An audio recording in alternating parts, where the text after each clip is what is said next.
Hi, everybody. This is Dr. Randy Bach. Today's August 3rd, 2023. I'm honored to have with me a special guest, Martin Schell. Martin, tell us a little about yourself, your location, what you're up to, and things down under, as it were. Okay, thanks for having me on, Randy. So I graduated from Princeton, one of the rivals of your alma mater. Got a degree in psychology, and then after another 10 years of living in the U.S., I had a kind of wanderlust and moved from San Diego across the Great Water to Tokyo, where I worked as a translation rewriter for a few years. Then I went on vacation to Thailand and kind of fell in love with the tropical area. So I found a job at another university, studied and then taught at a gemology school, and then ended up in Indonesia after vacation and traveling here. And so I arrived here, I guess, 1992, more than 30 years ago. Met my wife about 4 or 5 years later, been married over 25 years. And we live in our hometown, which is an agricultural area, sort of the heartland between two of the cultural centers of Jogja and Solo. So what I was here. What island are you on? This is the island of Java. That's Indonesia. And in Indonesia.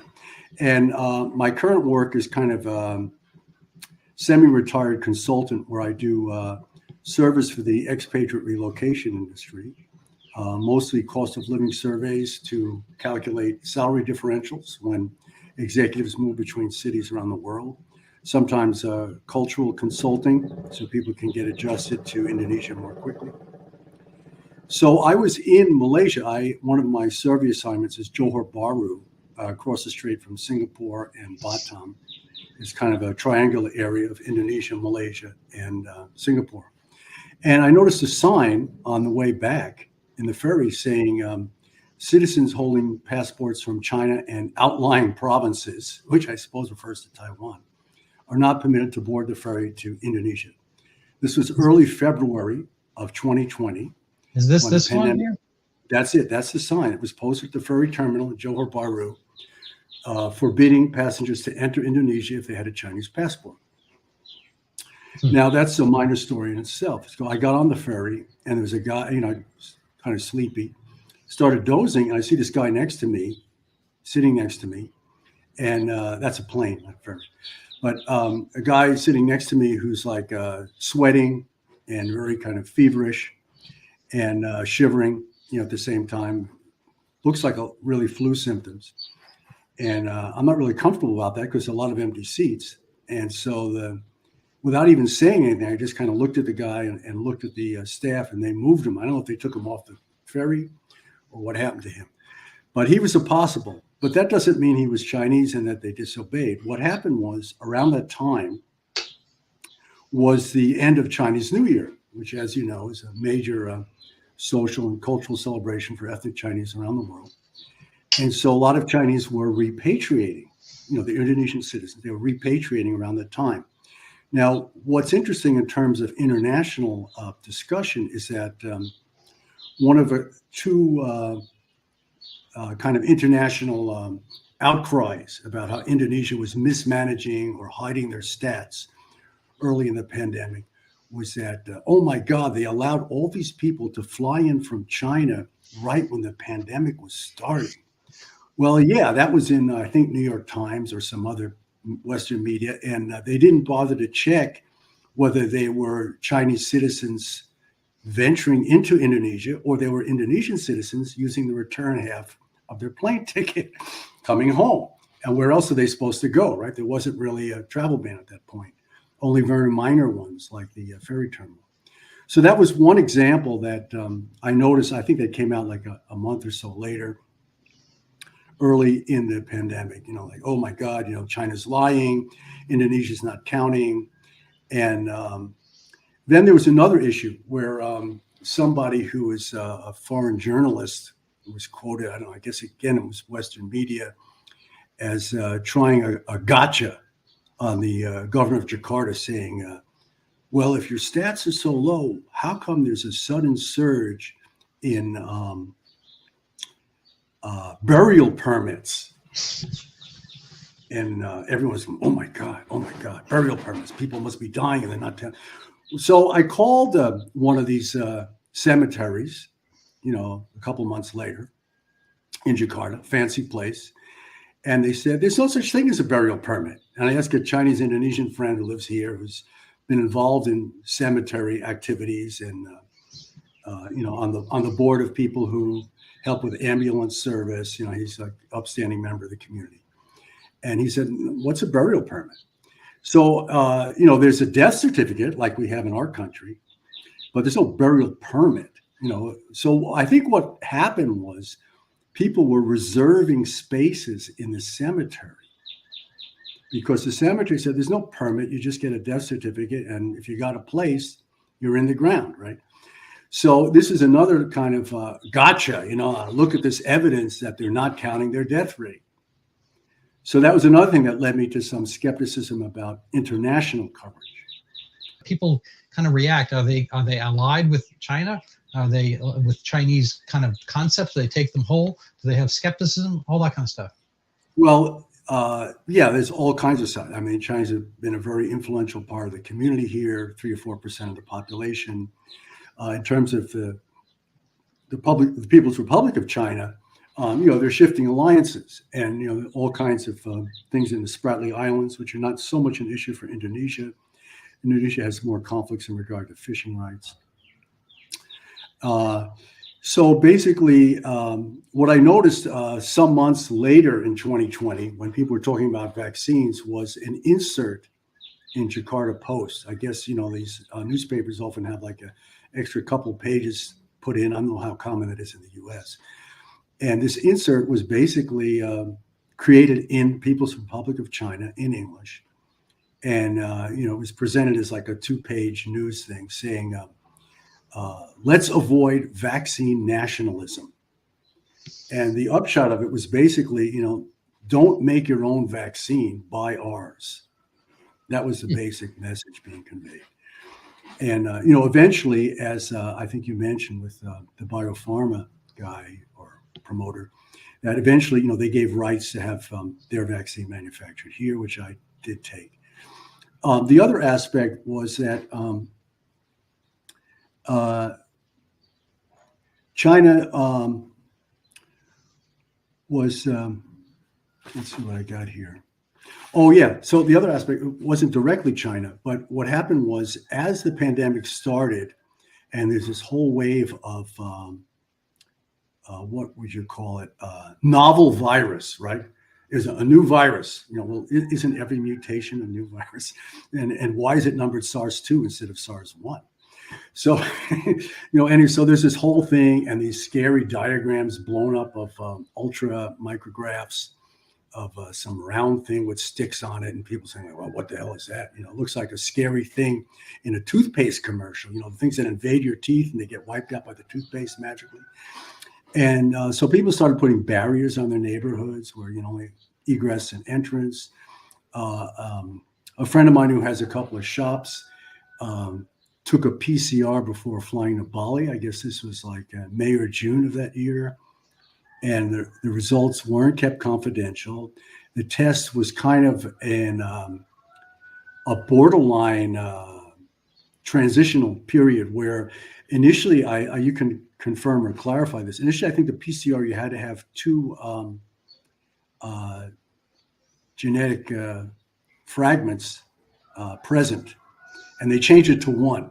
Right. And well, that's the differentiate because coronavirus is a common cold virus. It's been around as long as humanity, most likely, or longer. And in order to get away the noise of background coronavirus common colds, you should have multiple fragments that you're investigating that pertain to SARS-CoV-2. And the fact, frankly, that Omicron shows positive is, I think, bespeaks the fact that this is not a good test. I'm sorry, there's some motorcycles outside. We might have chickens at my place soon. Yeah, they're gone. Because Omicron is not actually a relative, a direct lineal descendant of SARS-CoV-2. SARS-CoV-2 is probably a version of original SARS, classic CoV, from 2003. But as the variants went through alpha, beta, gamma, delta, and so forth, with the more prominent ones being alpha, beta, and delta, maybe kappa and lambda, it tends to attenuate downward in severity as it gets away from being a wild strain, a zoonotic, animal-based strain. This happens with almost every virus. Probably all the viruses we have started with some other animal, and when it gets to us, it's severe because it's new. But once it has to kind of live amongst us, it doesn't want to kill us. Anyway, so is there a kind of a reasonable knowledge base and skepticism, or do people just kind of go into Dr. Fauci mode and hole up and assume this is going to be the zombie apocalypse equivalent? Okay, so the twin things happened, but basically the skepticism was overridden pretty quickly. I mean, I can give you two examples. One is the city near us. When they started some kind of restrictions and lockdowns, the city council said to the mayor, "What gives you the constitutional right to impose these without consulting us?" Now, I don't know if that actually literally happened in the US or it just came up later with grumblings in Congress by people who got tired of the whole narrative. And the other one was in Jakarta, the smartest guy in Indonesia, who's, I guess, the governor at the time, said, "Hey, what's going on? We can't have crowding. People are going to use the subway. So let's have fewer cars on each subway run," right? And doesn't that make more people per car? But, this was done in the US, like shorter hours for a mall, shorter hours for a restaurant. And people saying like, it's completely illogical. You're going to get bigger crowds because the same people have fewer chances to get there. And that was overruled by the president. But later he didn't overrule, and all kinds of things just kept flowing on. Like a juggernaut, I guess is one analogy, I suppose, or one image. And whatever was going on internationally just was going on here and imitated. So in terms of this PCR test, when my friend and several family members tested positive, they leaked it because it was like, "Hey, we got a case," right? This is like this kind of almost a kind of Schadenfreude of the health department in a local city, like, "Hey, it's real. We got a case. Wow, we got something to do," right? So that created incredible repercussions because they had to close several stores that the family owned. Some of the workers were actually forbidden to return to their villages, even though they hadn't been tested. They just assumed, this is really virulent, what's going to happen. And basically, he eventually got apologies from the head of this lab, or the representative. He actually knew the head of this lab, which is nationwide, started in our town. And the guy wouldn't talk to him. He was too embarrassed that they made a mistake of confusing the type of test, and also the information leaked out. So even though confidentiality doesn't have the same kind of strengths of protection here, because it's a society where everyone kind of knows everything, they talk to each other, there is still that in terms of medical information, they try to keep things confidential. But yeah, there was excitement in the sense of it's real and we found it, So that was another aspect. The ostracism was very real here, and probably stronger than in a more educated or more widely educated in terms of basic science society, like I guess the US or even Japan, where I heard there was a lot of skepticism about lockdowns. So I would like to, our listeners to get a general sense of Indonesia and your piece of it. First of all, are you on the same island as Jakarta, the capital? Yeah, so I just came back from a trip near there. It's about 6 or 7 hours by train, an hour by plane, after you go through the protocol of arriving early and getting security check, and then maybe another hour to get to downtown from the airport. So with security check. Yeah, usually. Well, that was the previous emergency, right? 2001, where everybody. So the airplane, but not for the train. You don't need that for the train. No, for a while they did have. That was another flip flop. They had initially antigen tests only. Then it became I don't know. I guess sometime last year, roughly a year ago, in fact, as the vaccines already had a lot of uptake, then they started saying, well, you know what, you got to have a PCR to get on the train. And then like a couple weeks later, oh no, you got to have a booster. So my wife and I were already planning to go to Jakarta September of last year. So we got the boosters. And then it rolled back very quickly because, several months later, WHO declared the pandemic was over. And now you don't see masks. You see people removing these social distancing warnings from elevators, floors in the mall. Mm-hmm. That was already going on 4 or 5 months ago. So what kind of society is Indonesia these days? I mean, it's announced as the largest Muslim country on earth by population.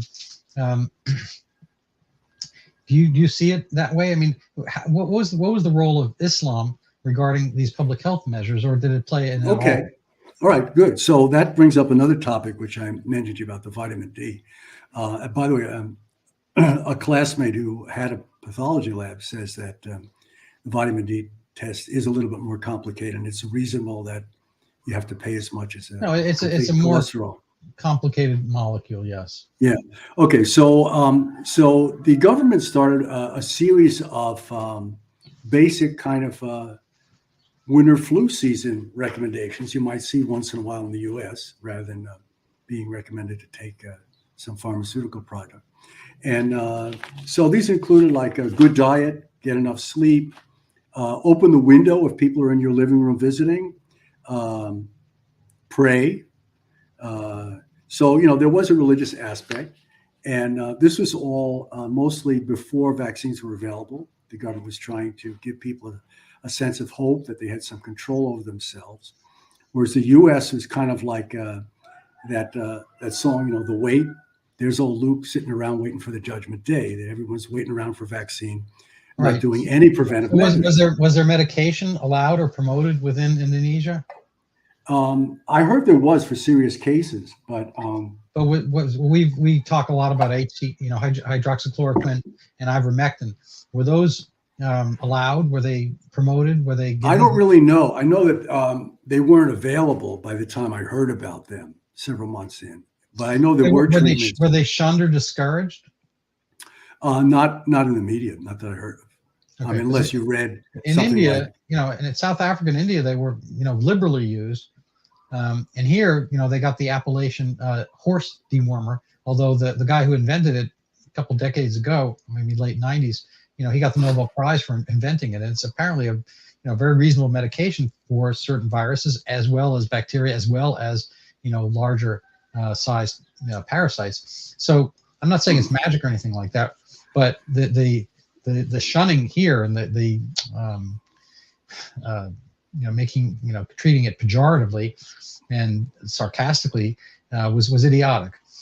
Well, it was idiotic because early in the year when there were no treatments available. 1 billion doses had been taken safely around the world over the time period, and also the shunning. Well, the shunning was also the typical case of refusing to reason by analogy. It's called whataboutism now. Let's all get dumb and not use analogy. The analogy would be, you're taking a vaccine for tetanus, you're taking a vaccine for polio. Guess what the adjuvant is? It's got the same chemical that's in your shampoo, right? Does that mean, the chemicals are used broadly, and the fact that it was used as a horse wormer doesn't disprove that the chemical, right. I mean, purpose. Absolutely right. I mean, I use a comb on my dog. I use a comb for my hair. It doesn't mean when I use my comb for my hair that I'm a dog. I mean, right. So that was, and then again, so basically reducing the population to old Luke in Appalachia, sitting around waiting for the judgment day when the vaccines will save us all. And I guess I can talk a little about my own vaccine experience, if sure you want to get into that. So I guess the vaccines the Sinovac was available here. I believe it was early 2021, and I don't know how that fits with the U.S. timeline. I mean, it's all like beginning to blur, and a lot of people just don't want to think about it. And early 2021 is when we started having vaccines. Okay, so it was available here, and Sinovac, and I think you could get AZ and Pfizer and Moderna shortly after that. So just for our listeners, Sinovac is what I call it, kind of freeze-dried virus. It's Sino is China. It's named for China, and there were a few versions of this. Like there was an Indian version. can't think of, I think Covaxin. There's a Russian version called Sputnik or something like that. And the Chinese version called Sinovac. And what they do is they basically take the whole entire virus and they sort of freeze dry it. And they, so it's just fragments of a dead virus. And you inject that and have at it. And so they're not doing all this mRNA isolation or gene isolation. And they're not doing the carrier method that Johnson & Johnson / Janssen used for their virus, which is using flu shot kind of modality, which is using an adenovirus, putting the plasmid in an adenovirus and having that produce the reasonable antigens. And so the idea behind all these, vaccines is that you're kind of giving the dead material, your like immune the system, tetanus or the if your theory immune or system something is a else. dog, you're basically giving the dog a scent. This is his T-shirt, a smelly T-shirt of the criminal. Go find the criminal. And Sinovac is giving a whole bunch of the clothing of the criminal, and the other ones are much more particular, kind of giving a full face photograph or something like that. But anyway, none of them are complete, such as getting the actual illness. The natural immunity is always better. So the people who had the illness should not have gone on to proceed to get vaccines, and that's a silliness. That's never been the case. And that happened here too. So at that time, I guess, I was reluctant to take it, actually. I had read about Novavax, which was in trial period in the US and supposedly had certain advantages over the other mRNA. And for some mysterious reason, it got delayed. I think only became available like late of last year. I don't know. Or actually, maybe a year ago it was available here in theory. So what happened was even though I traveled a lot, I think I was tested about 20 times on antigen over a 2-year period and negative every time. But in between, I did get mild or moderate case of COVID twice. And so when this vaccine first became available, I guess it was roughly, let's say March of 2021 or April, they had a checklist here. So they were very cautious, even though the Chinese versions, I think there are actually 3 companies in China that make the Sinovac, but they basically all funnel into the same vial or same administration. So it basically was like the old type of vaccines, I guess, like diphtheria, tetanus, where you give dead material and the person, their immune system responds to it. So I wasn't enthusiastic about any of them. I thought, well, Novavax might be good. mRNA supposedly is going to be protect you from every coronavirus in the rest of your life. Ha, ha, ha. And so I thought, I'll just wait. And it turns out they sent around this kind of circular to people in all the neighborhoods, really, saying, do you have any of these symptoms? And there's a list of like 20. And if you had 5, then you're excused from being vaccinated. And there were things like difficulty walking upstairs. I think age might have been one. Recently sick. Wait. So they're trying to prioritize the vaccine for the mobile healthy versus sick? Is that no. That's a good point. They were trying to cover for the possibility that a novel virus with recently created vaccines might not be what people say it is. So let's just be cautious and have people who are more vulnerable to a new vaccine sift it out for a while till we see how it works in the population. Oh, interesting. Yeah, because I read early on when the vaccine was out in 2021, and Indonesia had a protocol different from, say, the United States. I don't know if this is, accords with your knowledge and experience, but I brought it up in one of my shows that Indonesia, unless it was Malaysia, but I think it was Indonesia, was prioritizing giving the vaccine to mobile people. So they, the young or middle-aged, whatever, people who were in the midst of society and commerce, and they're going to be visiting more people. So school teachers, your equivalent of FedEx, postal workers, people traveling, commuting, going on those crowded trains, anybody who's in the deep concourse of life would be prioritized to get the vaccine, because then they'll cut down the route of transmission. And a lot of people yelled and screamed, WHO and whatnot, this is bad, you should always give it to the sickest people first. I'm like, well, the sickest people are cared for by the health workers. They're taking the buses and shuttles and so forth. So we're going to do it our way. Does that ring a bell at all for you? Yeah, it definitely does. And, you know, and in fact, we were saying about the healthcare workers, this is part of the so-called racism accusation that a lot of people in the U.S. of minorities were working on this frontline, low salary positions, and then their rates of infection and dying were higher in the U.S. compared to people who are the so-called laptop class. So basically what happened was they made rules, right? They made rules of partial lockdown. You couldn't get on a train, couldn't get on a plane, couldn't get into a mall unless you had a certain number of vaccines, you know, and it rolled forward as the number of vaccines, you know, and boosters went on. And it got a little bit absurd at some point. I think, I guess it's around 2 years ago, I think it was. I was in Surabaya, and right when they really started a big crackdown lockdown. And, you know, they banned any kind of delivery service for a couple of weeks nationwide. My daughter couldn't get her passport back if she had received a visa.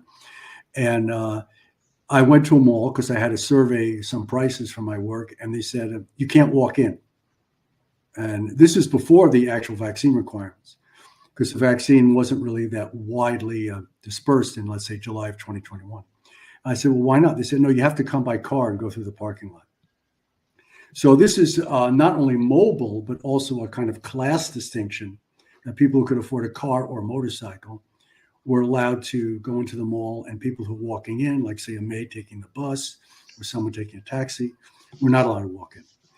And then what happened was around this time, like September of 2021, when I was actually first vaccinated after I had kind of seen some of the results and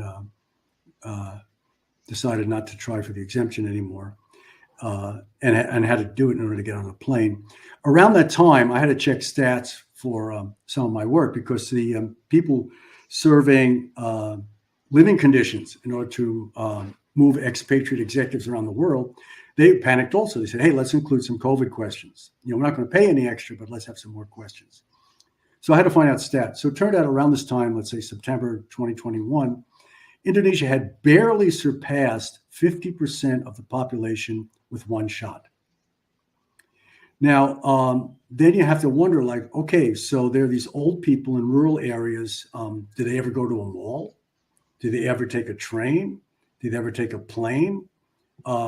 Why are the restrictions on vaccine requirements going to improve the uptake for them, right? So this sounded really logical to me, but like you said, you know, this was dissed or criticized internationally, like, you know. Right. So Indonesia really didn't suffer. I mean, frankly, most of the tropical nations on Earth didn't really suffer from COVID. And I wonder whether, you know, what the reasons are. I mean, there are different theories. A, that the populations are younger in, you know, certain countries, say more towards the tropics than compared to Japan's, China's, North, you know, Europe's and the United States. They have a lower set age. A, B, you know, tropical countries, indoors is outdoors. You know, you have your windows open. Right. You're not closeting and the air. You're not rebreathing the same sneezes, so forth, the same way, because the wind comes by, so forth.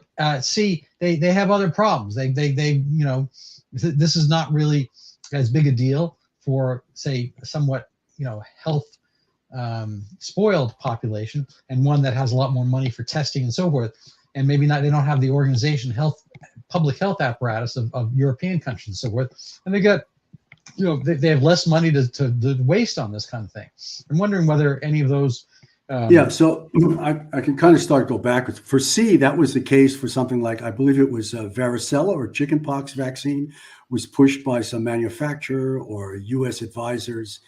And the Minister of Health, I think it was a woman at the time, was smart enough to say, hey, we got worse problems than this. We're not going to deal with this.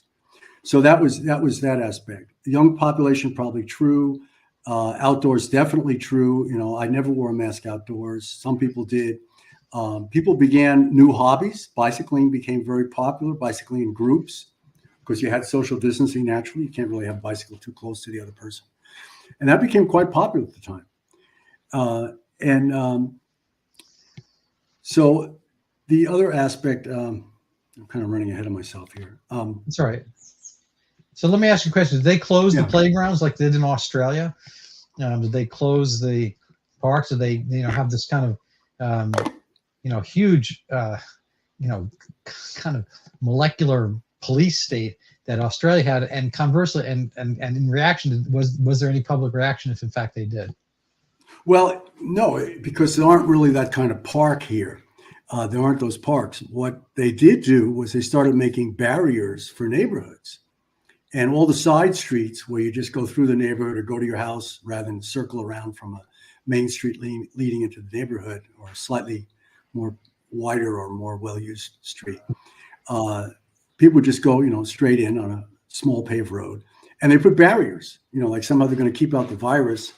And so it was definitely a xenophobic action, which was, again, the ostracism I mentioned earlier, and counter to the culture here of, trusting people. I think our maid once had to request verbal permission from a kind of a guard to leave her neighborhood and come to work that day. She comes every day for a few hours.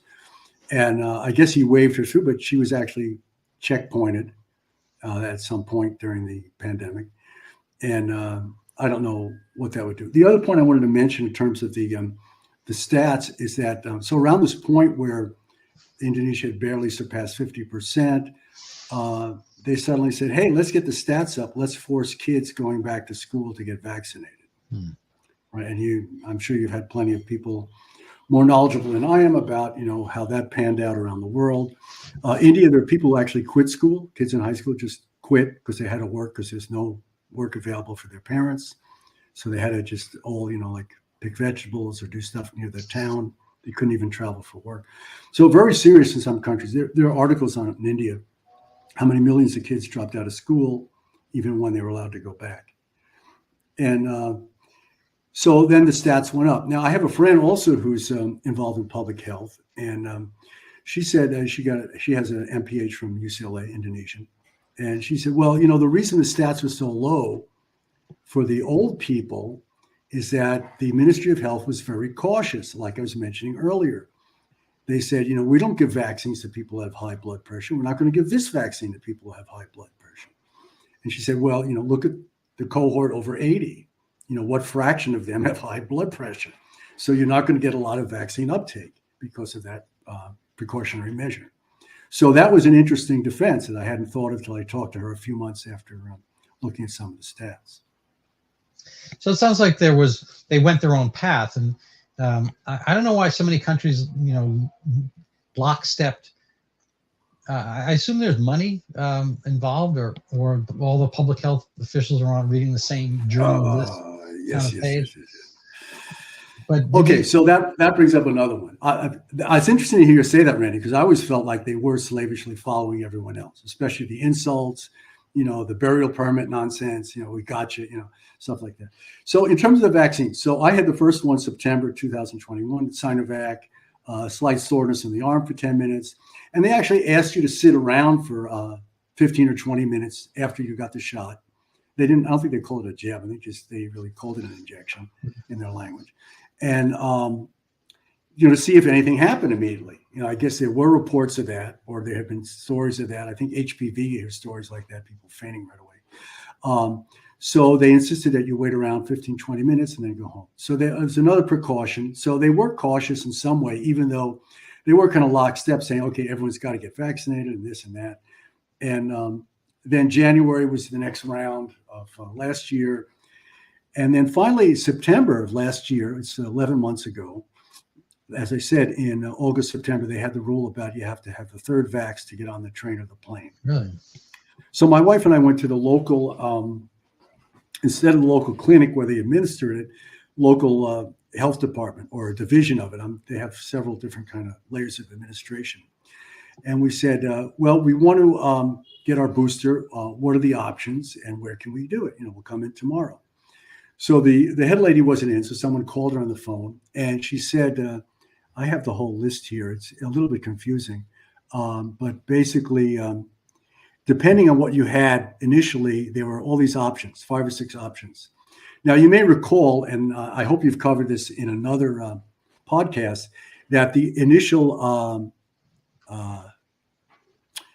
conventional wisdom by the vaccine manufacturers and all the people involved in health was do not mix vaccines, right? And suddenly last year this changed, like, oh, well, it's okay. It's okay, So, right, we want to sell more. Whoever's going to sell more is going to win, right? So what happened was they had this big list, which I sent you. I think you may see the file somewhere of the yellow and green areas. And if you had vaccine these are your options for your booster. And Novavax was in there. I thought, like, hey, I'll try it. And all these other things were in there, like AstraZeneca, which my wife had twice.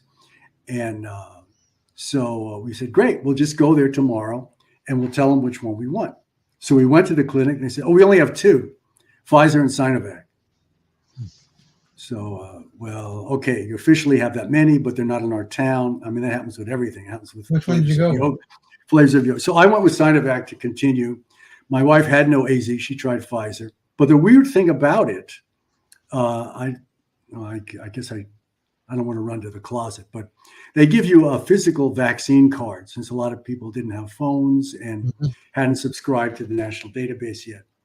So the physical vaccine, and I photographed the vial because I always check, vial number in case something happens in the future, I at least can track it down. And it very clearly said Sinovac. And then I had already registered the national database, and you can download a nice little image for your cell phone that's a proof of your vaccine, the date, which number of vaccines you've had, and what type it was. And mine said Pfizer. So someone was charging someone for Pfizer, and someone was getting a commission, even though I had Sinovac, right? Wow. Right. So that's a factoid. I mean, who knows how many times it happened in other countries. So did they do this for children as well and teenagers and so forth? Did they have the same constraints getting on buses and trains and all that? No, I think under 5 were allowed on the trains for a while. And then now everybody across the board has to have this. Are they looking for like full penetration? No, they kind of have they. I've talked to people who had a 4th booster last year. I don't know if anyone's getting boosters now or if they're presenting the urban legend or whatever you want to call it. That So you didn't have any side effects or problems from it per se. And no, I had sore muscle for 10 minutes, and so second nobody time knows had issues from the vaccines per se. No, in fact, ironically, sometimes I have a cough if the humidity or air pressure changes. That vanished for a few months. I used to have that. Is there kind of an here there's a lot of debate. I mean, we have a couple of the presidential candidates really pushing back on the vaccine narrative as a whole. I mean, principally, but not exclusively, Robert F. Kennedy Jr., Vivek Ramaswamy is, and obviously Governor DeSantis and so forth, about what was done and whatnot. Is there kind of political pushback? Is there like alternate parties? How active is the discussion on these topics, or is everyone just kind of like, we're going to do this and we're going to get through it or whatnot? I mean, are people liberally able to bring their doubts out into public? Is there any kind of backlash movement? Is there any kind of anti-vax? That's a really good question. Well, there were people who claimed with religious extremism that the prayer alone would stop it, partly through skepticism that other people had that who knows if it's going to work. So they just figured like, well, why try it? Religious gatherings still had masked people, I think, even a few months ago. Not everyone, but, more than average. So I guess a lot of people who often go to religious services are scared more. I mean, it's an old meme, I suppose. But no, it's not a political issue, but it did become an economic issue because a couple things happened. I mean, people working in the Capitol either were laid off. I have one friend from Canada who worked for a law agency. You had to actually book when you were going to the office, like making a reservation at a restaurant. You had to reserve, are you going to go to the office that day? And so they restricted that. A lot of places shrank, as I think they did in the US. They take a smaller office space in a different building in order to accommodate the fact that they had lower staff on hand. Restaurant tables were spread. and there were tallies of But how many at people the end of the day, Indonesia didn't really have much in the way of fatalities at all. I mean, did anyone feel as if they were pantomiming this whole thing? I mean, yeah, taxi drivers, they're usually the wise guys. I mean, there's a guy I remember when I was in Surabaya a couple of years ago saying, nobody in Indonesia dies anymore except from COVID, right? Which is like right. a lot of what you hear in the US, like, heart attack plus COVID, car accident plus COVID. Yeah, no, So, I spent a lot of time looking at the Worldometer data on COVID, and I probably can find it pretty easily, but yeah, here it is. Anyway, I'll maybe pull it up if we get a second. But there was not that much for a population. How many people in Indonesia? 250 million almost. That's what I was thinking. I was thinking of somewhere between 200 and 300 million. It's nearly as populous as the United States. They're claiming 161,000 deaths and 6 million coronavirus cases. So they're saying that coronavirus, 6 divided by say 250, or it was like 2%, less than 2% or something like that of the population had cases of it. Everyone recovered, and then the death rate is only like what is that? Minuscule. 1/30 of that. So 2% times a 30th is 0.06% death rate. And so they wound up upending a lot of their routines for this purpose. Was that useful for them? And is there any kind of political blowback? How much do people care about that kind of thing in Indonesia? And is there a political price to pay? I mean, I think there will be, and there should have been here. I think a lot of it was muted because of other issues, and we have some electoral things going on, that I think keep some of the people in power. But in Indonesia, there was not really that much. There were a few spikes, but these numbers of deaths for a country, the equivalent to the United States, essentially, we have slightly more, maybe 20% greater population. But they had numbers of cases. Our supposedly deaths number in the millions, and here they have maybe less than about 5% of that. Going back to what you said about explanation C, about we have bigger problems to worry about.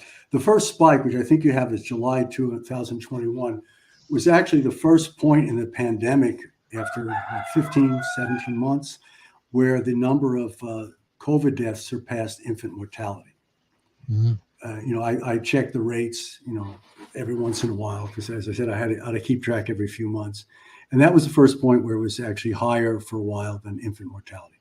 So that tells you something about, focusing. And people know that intuitively. They won't do that politically because it looks like it's too big a behemoth or juggernaut to push against. And there are bigger problems here economically or politically they want to deal with. And that was one. And then the other aspect in terms of kids, which was really, in my view, an example of slavishness of the governments, is that you'd see these toddlers on motorcycles, which is very common here, 1 or 2 parents, a kid, 2 or 3 years old, and they have a mask and no helmet. And which is the more likely cause of death? Oh, I see that all the time. And the government would not say anything. I mean, it took years to get people to wear helmets regularly. And that's an example of a barrier, right? I think, can you see this a scary diagram? No. That's a barrier in one of the neighborhoods near us. And that went down like sometime last year, I think. They used to have a picture of the scary spike thing. Oh, I see what you're saying. That was, the ultra micrograph. Like the toothpaste commercials. They show these little villains attacking your teeth in a magical bright light. Empty mall. So some of them, that mall, in fact, was sold to a richer company in Surabaya. It was a fairly wealthy family that had built it maybe 2018 or something, along with the Marriott Hotel. Yeah. And they just couldn't cover it. The tenants couldn't cover it. They couldn't cover it. And that was the economic thing. And it happened with people, as I said, the Canadian friend, he said he sometimes didn't even get paid. but I guess he was okay in terms of being a freelancer. But some of my Indonesian neighbors, they basically came home from Jakarta, didn't have a job, or told not to work. One guy's wife started a successful restaurant. He helped out. Other cases, people would put up little tables or kiosks on the road, sell lunch at 5 or 6 in the morning. Okay, that's a traditional place where the former president, and actually the current president, was there a few months ago.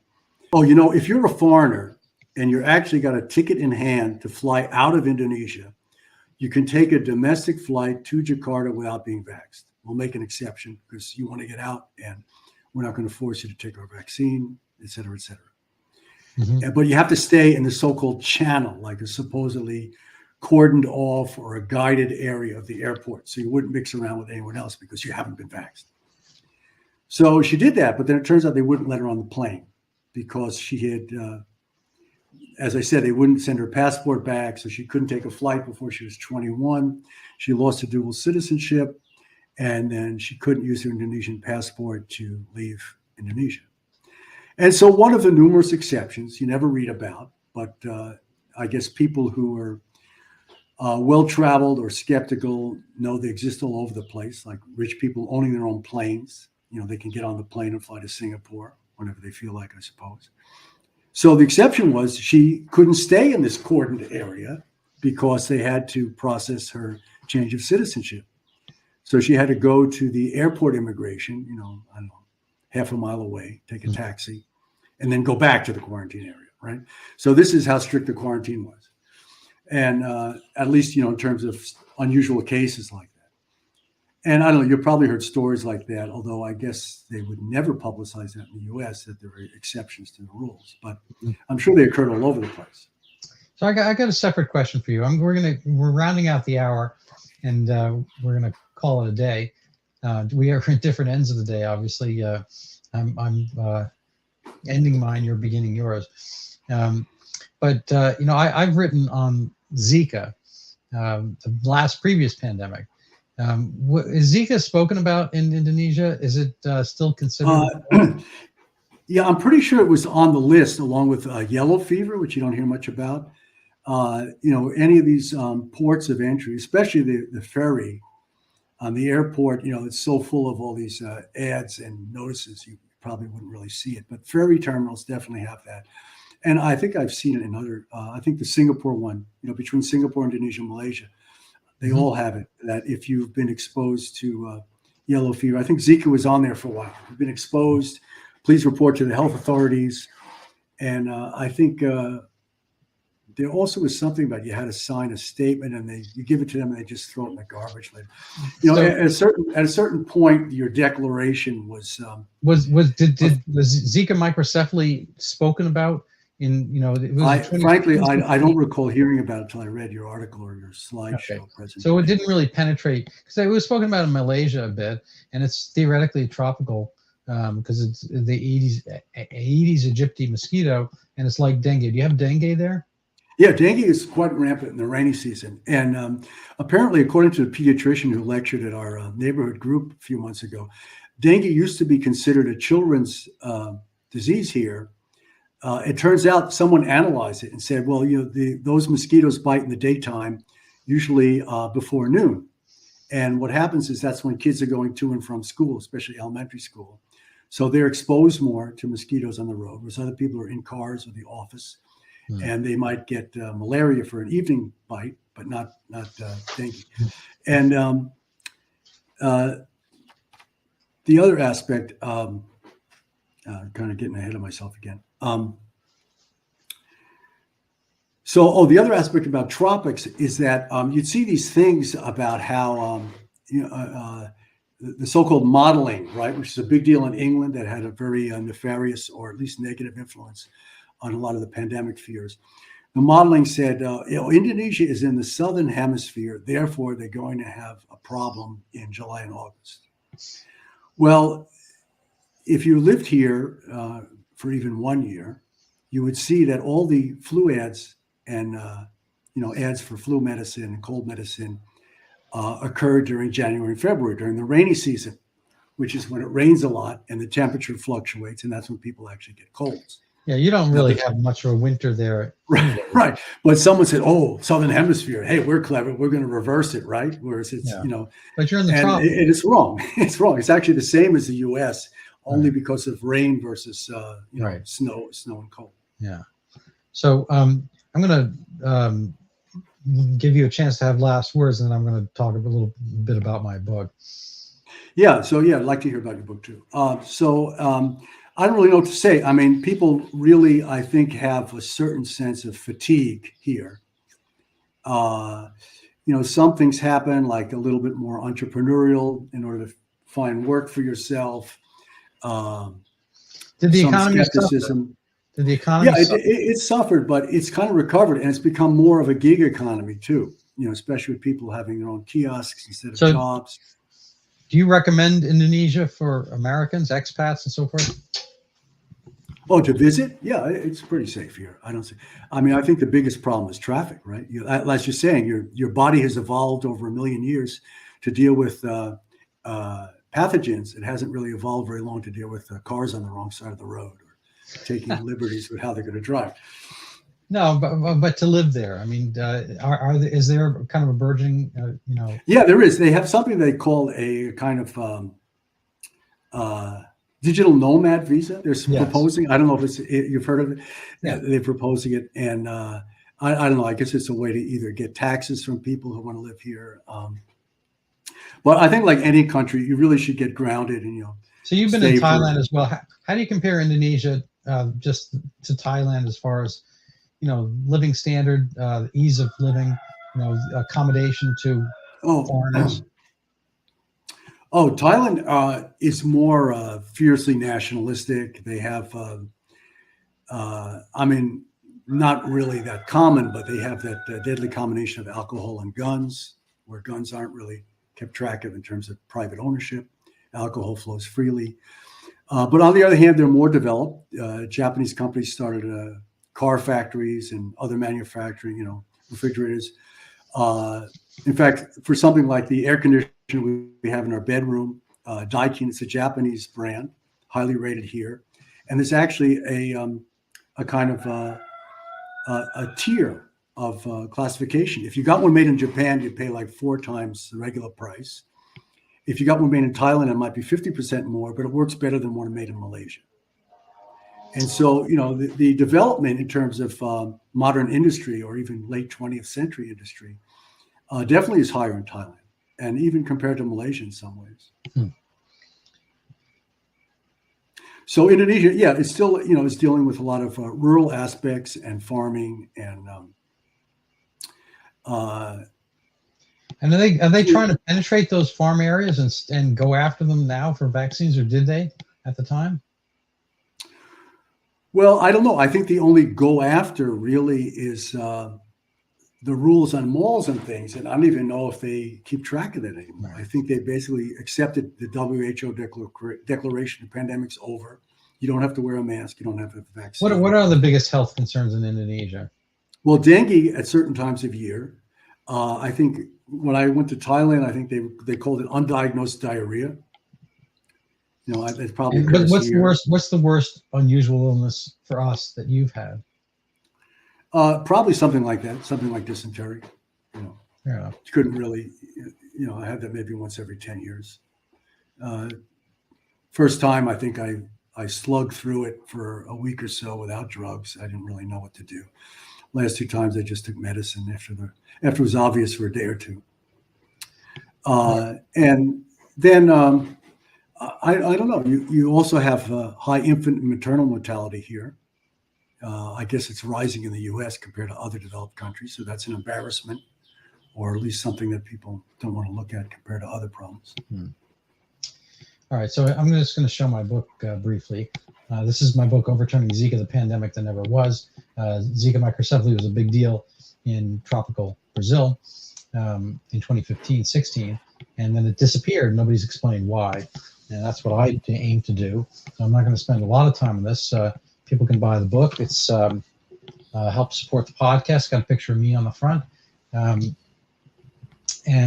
they can learn about some of the vagaries in the public health establishment. A lot of the same characters are in it. We have Dr. Fauci. making pronouncement and kind of borrowing Peter to pay Paul, taking money from cancer and diabetes and other illnesses to strive towards treatment, or not even treatment, but awareness and vaccine for Zika. It's failed miserably. There's no vaccine. There shouldn't be one anyway, because there's no real connection. It was bad science right from the get-go. But we see, similarly to today, how nations can be whipsawed over pronouncements, and so people have to be aware of that and keep track of it. Anyway, Martin, I'm in your debt for being on, and thank you so much. My pleasure, Randy. Nice to have a chat. So have a wonderful day, incipient day, and I'm going to tail mine off. So thank you so much. Have a great day. All right. Good night, Randy.